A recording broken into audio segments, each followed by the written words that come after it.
Hello students and welcome back to my accountancy class. So in the last lecture we had seen how to calculate the share of profit of deceased partner on the basis of sales or on the basis of turnover.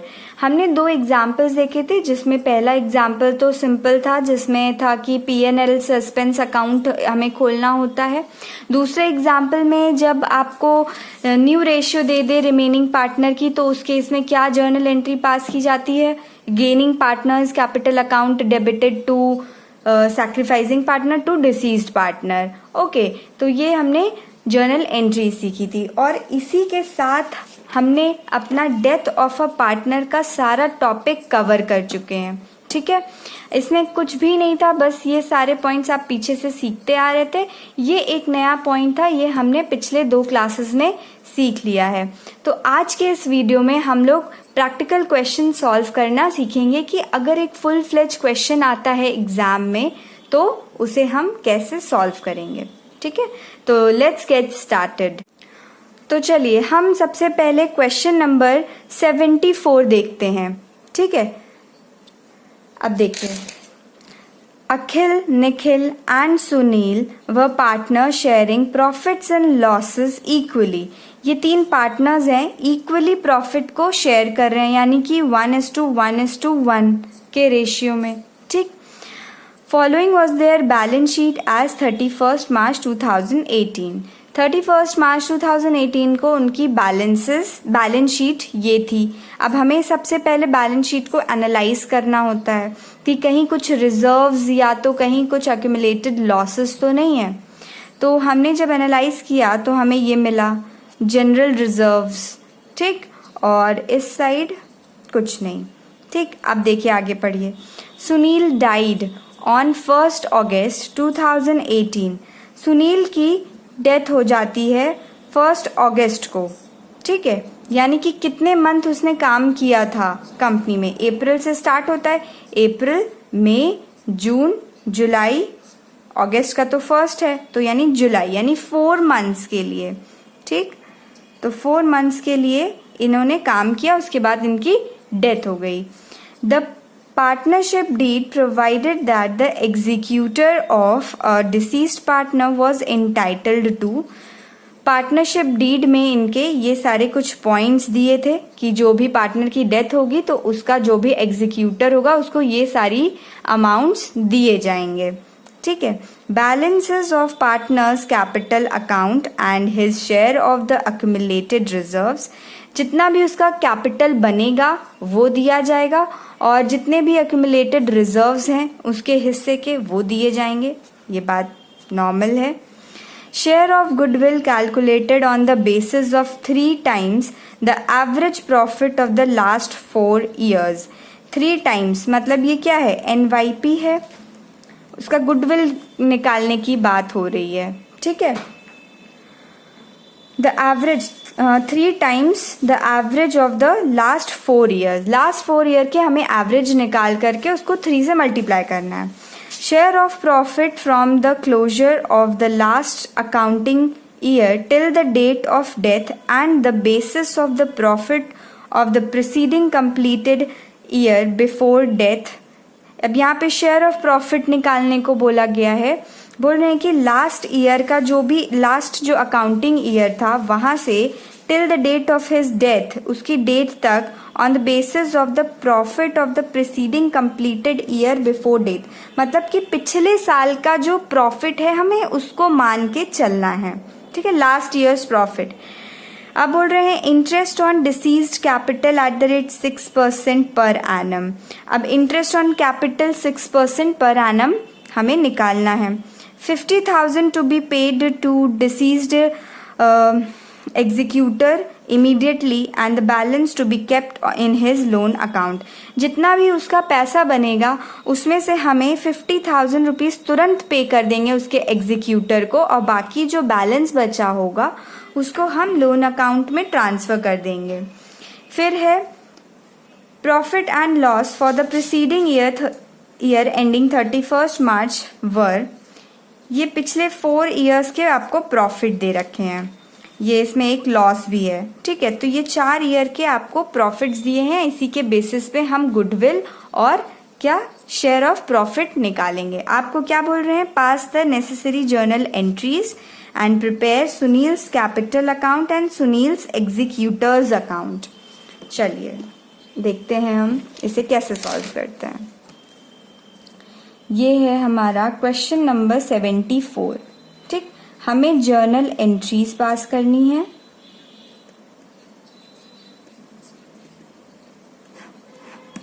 ठीक। और क्या करना है, Sunil's capital account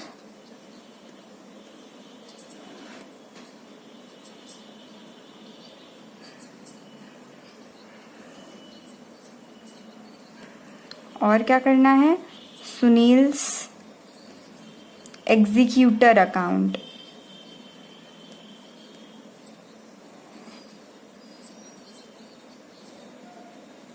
ठीक। और हम working note अपनी यहाँ शो करते हैं।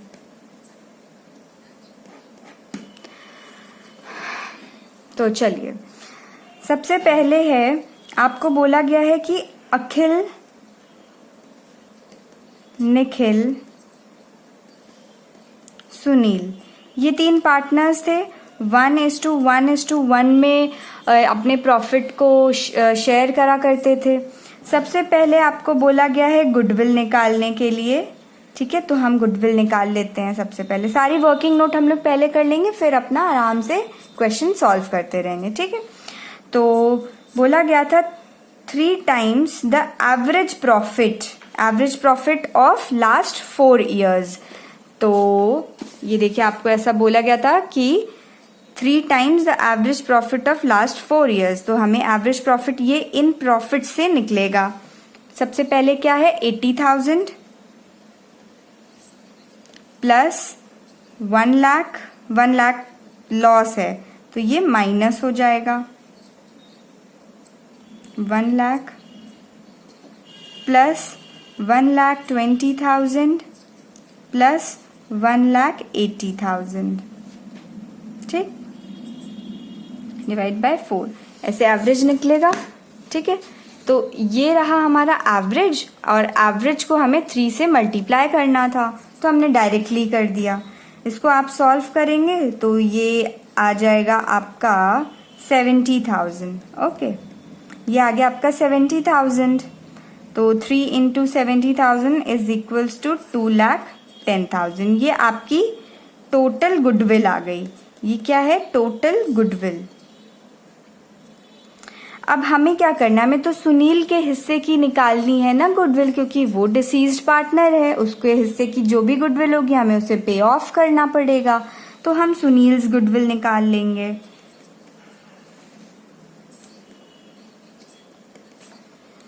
2,10,000 का सुनील का शेयर कितना, 1/3, ठीक। तो इसको आप कैलकुलेट कर लोगे, ये आपको मिल जाएगा 70,000, ठीक। ये आ गई आपके सुनील की गुडविल, ठीक है। तो जब गुडविल की हम एंट्री करते हैं तो क्या एंट्री करते हैं, अपने ट्रीटमेंट ऑफ गुडविल में जाइए। पीछे हमने चैप्टर्स में सीखा था, जो भी पार्टनर गेन करता है उसको हम क्या करते हैं, डेबिट करते हैं। और इस क्वेश्चन में तो न्यू रेशियो के बारे में कुछ दिया ही नहीं है, या सैक्रिफाइसिंग रेशियो के बारे में कुछ दिया ही नहीं है। तो ये देखिए, 1 मिनट, ये इसकी डेथ हो रही है तो इसको मार्क कर लीजिए, ठीक है। तो अब जो बचे हुए पार्टनर्स हैं अखिल और निखिल, इनका जो न्यू रेशियो है वो 1:1 है। ये हमने सीख रखा था कि अगर क्वेश्चन इज साइलेंट तो हम उनके पहले ही वाले रेशियो को मान लेंगे, ठीक है। तो ये 1:1 इनका न्यू रेशियो भी है और ये इनका गेनिंग रेशियो भी है। तो ये जो 70,000 है ये दोनों मिलकर इसको पे करेंगे, ठीक है। तो जर्नल एंट्री बन जाएगी आपकी, Akhil's capital account debited, Nikhil capital account debited to Sunil's capital account. Sunil को कितने गुडविल की जरूरत थी? 70,000। अभी आपने कैलकुलेट किया यहाँ पे, ठीक है। अब ये 70,000 ये गेनिंग पार्टनर्स हैं, तो किस रेशो में? 1:1 में बांट लेंगे, मतलब 35,000 और ये 35,000 बीइंग गुडविल एडजस्टेड। आ गई बात समझ में? हमने गुडविल उसके हिस्से की निकाली और गुडविल वाले ट्रीटमेंट में हमने जर्नल एंट्री सीखी थी, gaining partners capital account debited to deceased partner capital account, तो वही एंट्री हमने लिख दी। It's very simple, right. चलिए, सेकेंड पॉइंट था कि हमें शेयर ऑफ प्रॉफिट निकालना था, ठीक है। Share of profit, share of profit निकालने के लिए बोला गया था कि लास्ट ईयर्स प्रॉफिट हमें बेस मान के चलना है। लास्ट ईयर्स प्रॉफिट, पिछले साल का जो भी प्रॉफिट था कितना था, देखिए यहाँ पे 2000, अभी क्या चल रहा है? 2018 ये लास्ट ईयर था। अभी 18 और 19 वाले में उसने डेथ उसकी हो गई है, तो 18th वाले के एंड में कितना प्रॉफिट बन रहा था? 1,80,000। तो हम ये 1,80,000 को मानकर चलेंगे अपना बेस। ऐसा क्वेश्चन में आपको दिया गया है, ठीक है। तो लास्ट ईयर्स प्रॉफिट आपके थे 1,80,000, और ये अगर आपने ध्यान दिया हो कि ये जैसे ये ईयर था 2018 और ये 19, ठीक है। यहाँ पे आकर किस डेट को? 1 अगस्त 18 को क्या हुआ? सुनील डाइड, ठीक है। तो कितने मंथ उसने काम किए यहाँ पे? ये कितने मंथ उसने काम किए? 4 मंथ्स। तो हमें इन 4 मंथ्स का प्रॉफिट निकालना पड़ेगा। तो ये जो पूरे साल का है, तो अब हम 4 मंथ्स का निकालेंगे। 4 मंथ्स प्रॉफिट, ये हमने निकालना सीखा था अपने पिछले के पिछले वीडियो में, on the basis of time, ठीक है। तो ये हम 4 मंथ्स के हिसाब से निकाल लेंगे, 4/12, और ये आ जाएगा आपका 60,000, ठीक। तो यहाँ से यहाँ तक की जो प्रॉफिट आई है वो है 60,000 की, लेकिन हमें तो केवल सुनील के हिस्से की निकालनी है। तो अब सुनील के हिस्से की भी निकाल लेते हैं। सुनील्स प्रॉफिट 60,000 इंटू 1/3, ठीक है। सुनील का हिस्सा था ना 1:1:1, तो 1/3 हमने सुनील के हिस्से का निकाला, तो ये आ जाएगा आपका 20,000। यानी कि सुनील को इतने की प्रॉफिट का इतना हिस्सा सुनील का था, जो उसका बेटा आके बोलेगा कि मुझे मेरे पापा की मेहनत का पैसा दो, ठीक। तो ये जो रिमेनिंग पार्टनर है उन्होंने अपने लास्ट ईयर्स प्रॉफिट के हिसाब से कैलकुलेट कर लिया सुनील के हिस्से का प्रॉफिट, ठीक। तो इसका हमने जर्नल एंट्री सीखा था। जब न्यू रेशियो ना दिया हो तो क्या करते हैं हम? यस, P&L यानी profit and loss suspense account debited to Sunil's capital account. Okay, 20,000 हमने अभी कैलकुलेट किया, तो वो हमने लिख दिया। अब नेक्स्ट क्या बोला गया था? हमने ये कर लिया, ये कर लिया, ये तो कुछ था नहीं। अच्छा, अक्यूमुलेटेड रिजर्व को भी हमें बांटना है, तो चलिए हम अक्यूमुलेटेड रिजर्व को भी बांट लेते। एक अक्यूमुलेटेड रिजर्व था ना इसमें, जनरल रिजर्व। तो जनरल रिजर्व की एंट्री क्या बनती है? जनरल रिजर्व अकाउंट डेबिटेड कितना था, कितना दिया था बैलेंस शीट में? 45,000 टू जितने भी पार्टनर्स हैं, पूरे partners, old partners, capital account to Nikhil, क्योंकि ये जनरल रिजर्व क्या करेंगे, ये सारे पार्टनर्स आपस में बांट लेंगे, इसीलिए इनके अकाउंट्स को क्रेडिट कर दिया गया है।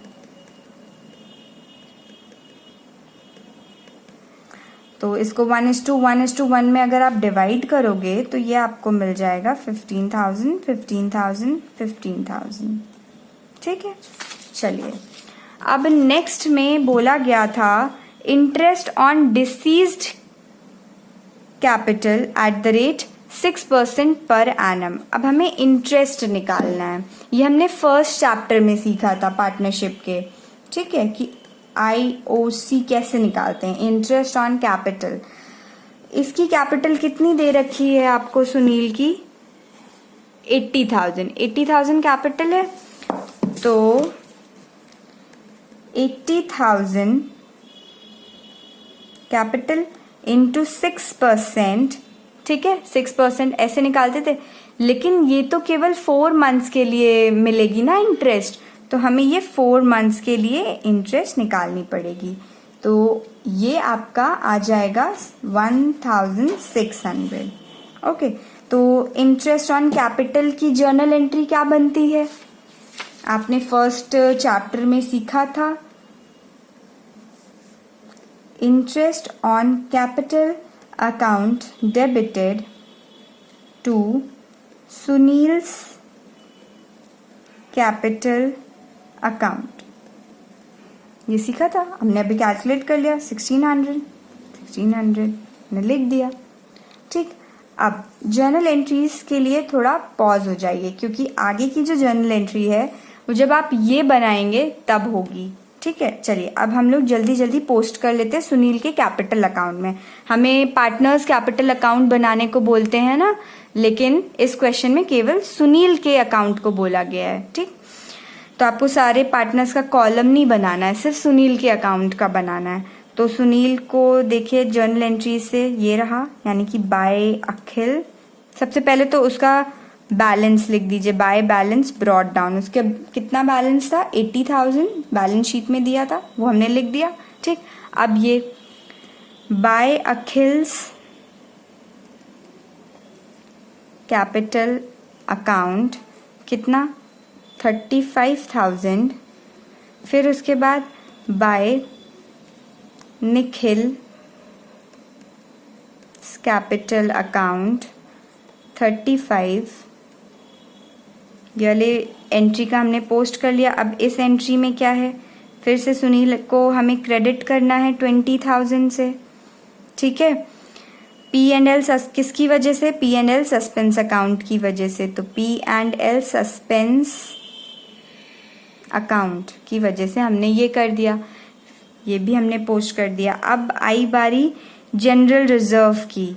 ठीक, तो सुनील को 15,000 मिल रहा था, 15,000 लिखा। किसकी वजह से मिला सुनील को 15,000? जनरल रिजर्व की। ठीक, फिर अब उसके बाद फिर से 1600 मिला, तो 1600 लिख दिया हमने। किसकी वजह से? इंटरेस्ट ऑन कैपिटल की वजह से। ठीक, इजी, पोस्टिंग करना इजी था। अब देखिए, अब आपको क्या करना है, इधर के सारे अमाउंट्स को टोटल करना है। ठीक है, अगर आप इसे टोटल करेंगे तो इधर आपको मिल जाएगा 1,86,600। ठीक, तो अब यहाँ पे तो कुछ नहीं है, तो हम ये बैलेंसिंग फिगर एक तरीके से लिखा करते थे। ये हमारा आ जाएगा 1,86,600। ठीक, अब बताइए यहाँ पे क्या लिखेंगे? ये थोड़ा नया है आपके लिए। सुनील तो मर गया है, तो यहाँ पे हम क्या लिखेंगे? सुनील के बेटे का नाम या सुनील का जो भी एग्जीक्यूटर होगा। ठीक, तो हम यहाँ पे लिखते हैं टू सुनील्स एग्जीक्यूटर अकाउंट। ठीक है, टू सुनील एग्जीक्यूटर अकाउंट हम लोग यहाँ लिख देंगे। इसका मतलब ये हुआ कि हमें अब सुनील के एग्जीक्यूटर को इतना रुपए देना है। ठीक है, हमें सुनील को कितना रुपए देना है? इतना रुपए देना है। आगे बात समझ में? ये पॉइंट आपके लिए थोड़ा नया था, ये पॉइंट और ये वाला पॉइंट है ना।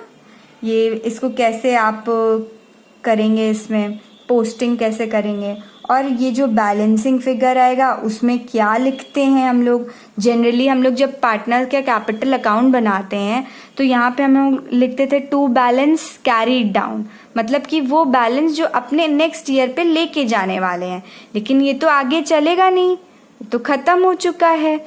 तो इसीलिए हम लोग यहाँ पे टू सुनील्स एग्जीक्यूटर अकाउंट लिखते हैं। ठीक है, हमने रिटायरिंग पार्टनर में क्या लिखते थे यहाँ पे, टू रिटायरिंग पार्टनर, जो भी पार्टनर, मान लो सुनील की डेथ नहीं हो रही होती और सुनील को ये पैसे दिए जाते, अगर कैश में दिए जाते तो हम लिख देते टू बैंक अकाउंट या टू कैश अकाउंट, नहीं तो हम क्या करते थे टू सुनील्स लोन अकाउंट में डाल देते थे, है ना। याद आया, रिटायरमेंट में हमने सीखा था। अगर दिया है कि तुरंत पे ऑफ कर दिया तो हम कैश या बैंक लिख देते थे, बैलेंसिंग फिगर जो भी आता था रिटायरिंग पार्टनर का, नहीं तो हम क्या करते थे उसके लोन अकाउंट में डाल दिया करते थे। ठीक, तो लेकिन यहाँ पे ना बैंक लिखेंगे ना तो सुनील्स लोन अकाउंट लिखेंगे, बल्कि हम लोग लिखेंगे टू सुनील्स एग्जीक्यूटर अकाउंट, जो जिसको पैसे ये मिलने वाले हैं।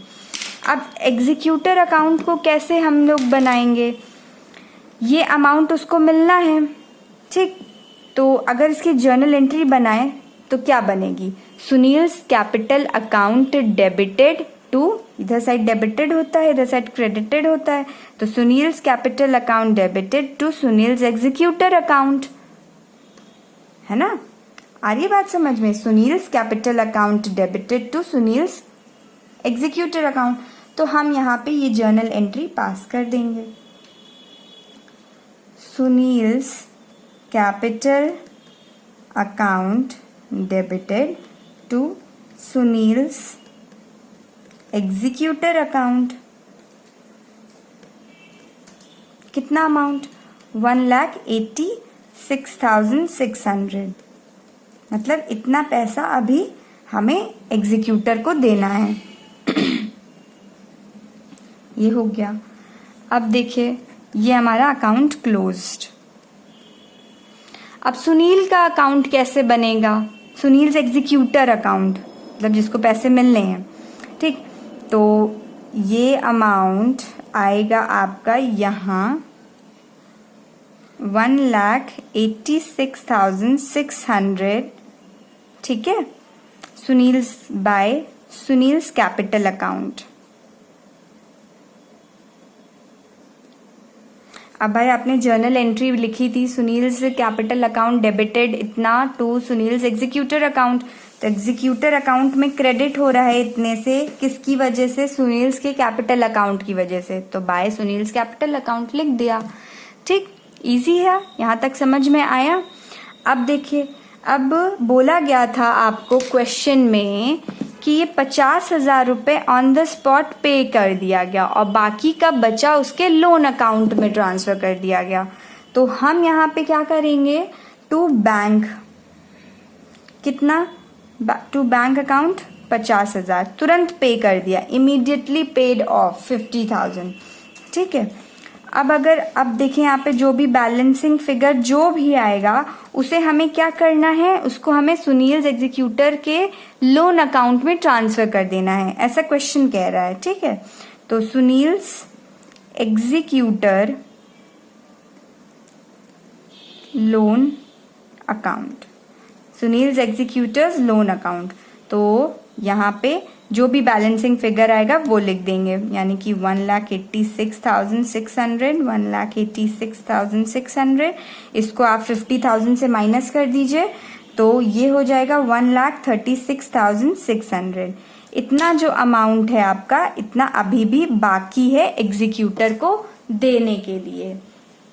ठीक है, तो अब देखिए इसकी जर्नल एंट्रीज क्या बनेगी, वो भी हम लोग पोस्ट कर लेते हैं। Sunil's executor account debited to bank account to Sunil's executor loan account. Loan account कितना, 1,36,600, बैंक में कितना 50,000 और टोटल कितना उसको देना है 1,86,600। ठीक, तो ये बन गई आपकी जर्नल एंट्री, और ये रहा आपका सुनील्स कैपिटल अकाउंट, और ये रहा आपका सुनील्स एग्जीक्यूटर अकाउंट। ठीक, और ये रही आपकी वर्किंग नोट। होप आपको ये समझ में आ गया होगा। ठीक है, अब एक बात और ध्यान से देखिएगा, इस बार के 2020 सिलेबस में ये डिसीज्ड पार्टनर का कैपिटल अकाउंट और उसके एग्जीक्यूटर का अकाउंट को बनाना, ये आपके सिलेबस से हटा दिया गया है। ठीक है, लेकिन अगर आपको ये जर्नल एंट्री पास करने को देंगे तो ये वाली जर्नल एंट्री और ये वाली जर्नल एंट्री बिना इसको बनाए आप नहीं कर सकते हो। ठीक है, तो इसलिए आपको ये थोड़ा सीखना पड़ेगा, आपको आइडिया होना चाहिए कि कैसे ये जर्नल एंट्रीज बन रही हैं। ठीक है, ये जर्नल एंट्री हमने इससे बनाई, Sunil's capital account debited to Sunil's executor account. ठीक, और ये लास्ट वाली एंट्री हमने इस अकाउंट से बनाई, Sunil's executor account debited to bank account to Sunil's executors loan account. Okay, so इसीलिए मैंने आपको ये दोनों अकाउंट्स बनाना सिखा दिया। ठीक है, और कुछ क्वेश्चंस में कभी कभी आपको रिवैल्यूएशन अकाउंट भी बनाने को देते हैं। ठीक है, तो रिवैल्यूएशन अकाउंट बनाने में तो आप लोग एकदम एक्सपर्ट हो चुके होंगे अब तक में, क्योंकि सेकेंड चैप्टर से वही बनाते हुए आ रहे हैं। ठीक, तो इसी तरह से क्वेश्चन सॉल्व करने हैं आपको। जर्नल एंट्रीज बोला जाए तो जर्नल एंट्री पास करिए, आपको अगर बोला जाए कि रिवैल्यूएशन अकाउंट बनाना है तो आप रिवैल्यूएशन अकाउंट बनाइए, क्योंकि कुछ क्वेश्चंस में क्या होते हैं कि लाइबिलिटीज और एसेट्स को रीवैल्यू करते हुए पॉइंट्स दिखा देते हैं, तो उसके लिए आपको profit and loss on revaluation of assets and liability बनाना होता है। तो प्रॉफिट को निकालने के लिए आपको वो अकाउंट को बनाना पड़ेगा। ठीक है, hope you have understood. So kindly note down all these things in your notebook and keep practicing more and more questions. It's a request that ज़्यादा से ज़्यादा क्वेश्चंस आप सॉल्व करिए, तभी आपकी प्रोफिशिएंसी बनेगी। ठीक है, आप टाइम सेट करके सॉल्व करिए क्वेश्चन को तो और अच्छा होगा, क्योंकि एग्जाम टाइम में क्या होता है, बच्चों के क्वेश्चन छूट जाते हैं। इतना लंबा लंबा वर्किंग नोट करो, ये बनाओ वो बनाओ, जिसकी वजह से पेपर छूट जाता है। तो आप टाइम मैनेजमेंट के हिसाब से अपने क्वेश्चंस को सॉल्व करिए। Okay, so thank you students, have a nice day.